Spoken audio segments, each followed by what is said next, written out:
Mexico के युकटान प्रायद्वीप के नीचे एक अलग ही दुनिया है।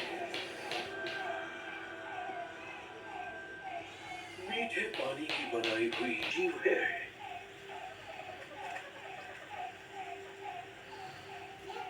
और ये है इसके शिकार।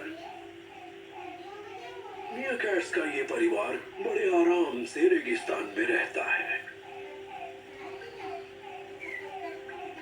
सुबह की धूप सेकने बाहर निकले ये मियाकैट्स अपने लिए नाश्ता ढूंढ रहे हैं और इन्हें देखकर ड्रोंगो को अपना कमाल दिखाने का मौका मिल गया है। लेकिन इससे पहले अपने होने वाले शिकार का भरोसा जीतना होगा। इसने शिकार की तलाश में घूमते एक बाज को देख लिया और भाग गया।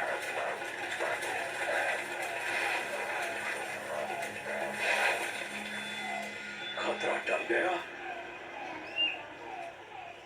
और इसने इनका विश्वास भी जीत लिया।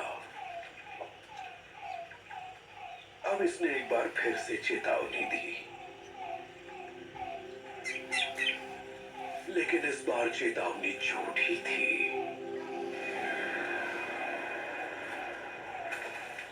बहुत बहुत शुक्रिया।